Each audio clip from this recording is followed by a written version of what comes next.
Ngalesikhathi samukela yena ke uDr Gugu Mazibuko. uDr Gugu Mazibuko lapha e-University of KwaZulu Natal gxile kakhulu ke kuzona ke ezesintu namasiko isihambele sethu namhlanje. Sikubingelele sikwamukele Dr Gugu. Sanibona msakazi nabo bonke abalaleli bokhozi, ngiyanibingelela nonke ekseni.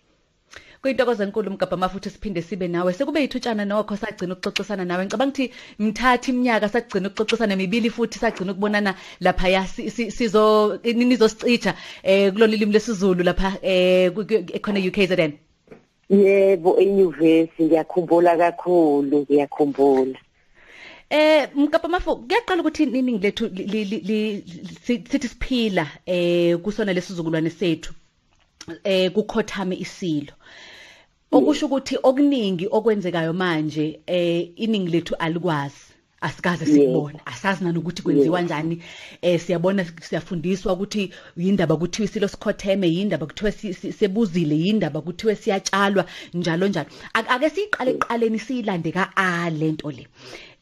Ngoba kade kukhalwa futhi abanye bephawula bethi kutheni kuthiwa isilo sizotshalwa abesilisa kuphela, abesifazana badingeki, abanye bevutha bekhala ngale bathi hayi esikhathini samanje bephawula izinto ezahlukahlukene. Ake siyilande nje mgabha mafu siyilande eqaleni ukuthi ngabe isebenza kanjani lento le.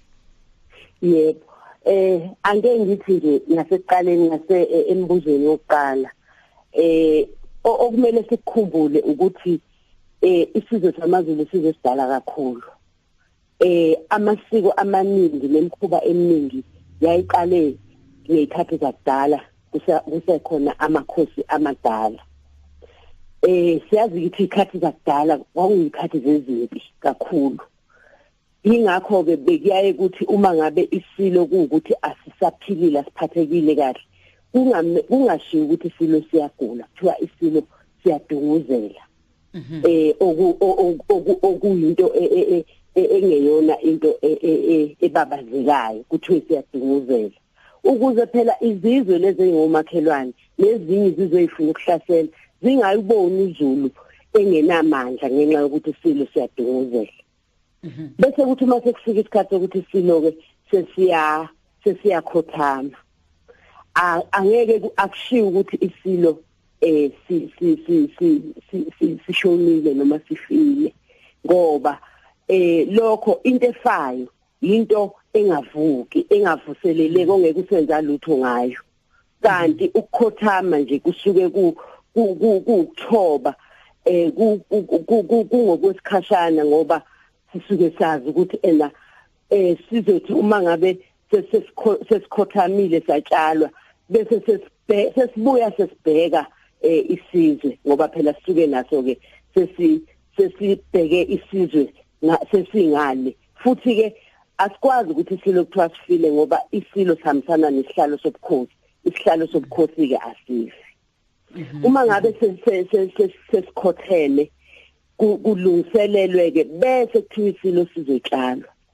Into etshalwayo ke itshalwa ingokunye bese ivuka noma ihlume isingokunye. Ngakho ke asikwazi ukuthi isilo siyasingcwaba, kepha isilo siyatshalwa ngoba sisuke sitshalelwa ukuthi uma sesivuka sivuke sibheke isizwe sesingale kokhokho. Yes. Le ndaba ke le ethinta ukuthi isilo sitshalwa abantu besilisa, abantu besifazane, yebo kufanele sikukhumbule ukuthi kwaZulu umuntu wesifazane wayehlonishwa ngendlela eyisimangaliso, enikeza indawo yakhe. Njengoba izimpi nje zayihanjwa amabutho, ingoba amabutho ayeqeqeshela ukuthi ahambe izimpi. Amabutho uma ngabe eseyimpini ayachelwa ngeintelezi. Ngisho nje ibandla liyokotha isilo sasothiwa abantu besilisa kuphela, ngoba kwakubuye kusetshenziswe intelezi ezibaqinisayo. Okwakubonakala ke lokho ukuthi abantu besifazane ngenxa yokuthi thina abantu besifazane sibuye siyinsukwini zethu, futhi thina besifazane sibuye sinelise. Lokho kungaba nomthelelo othile ongagcina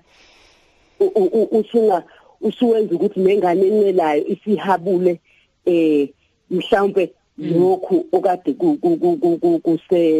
kusemabuthweni.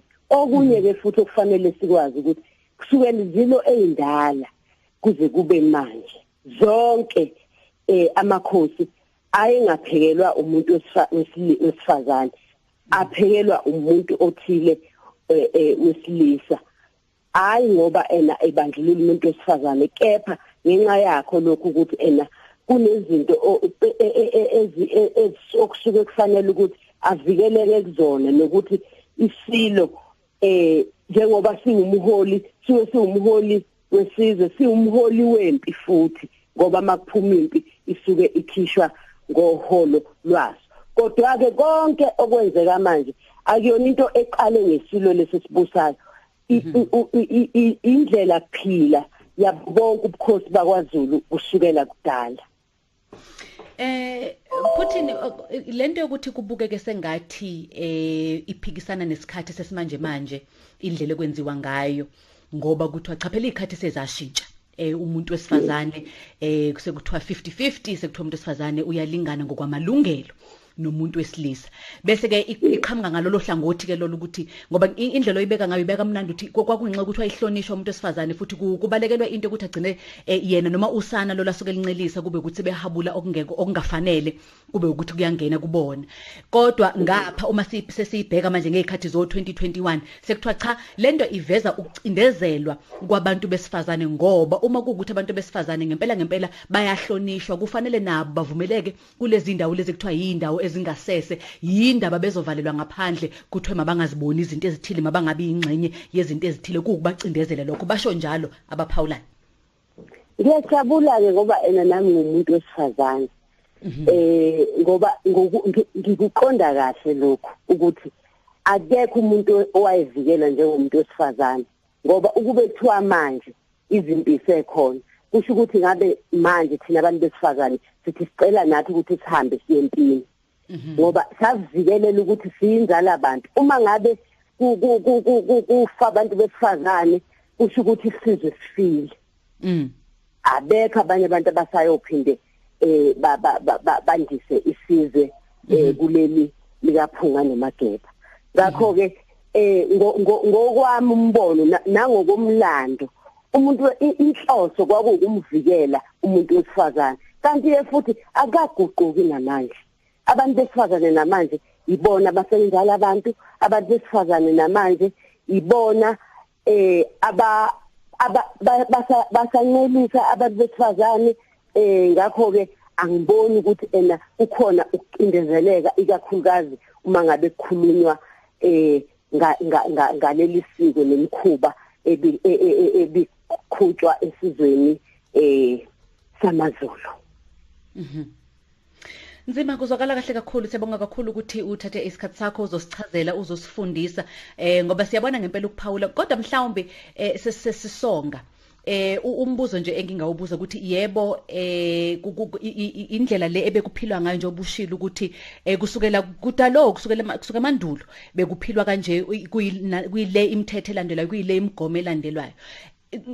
Kuyiphutha yini ukuthi abantu bafisa ukuthi kushintshwe lokho kuzohambisana nesikhathi samalungelo nesikhathi sesimanje manje, noma kubiza kona ukuthi ezinye izinto kufanele zibhekwe, noma ezinye izinto kufanele siziyeke nje sizihloniphe, sikhumbule ukuthi zinendawo yazo futhi zinesizathu?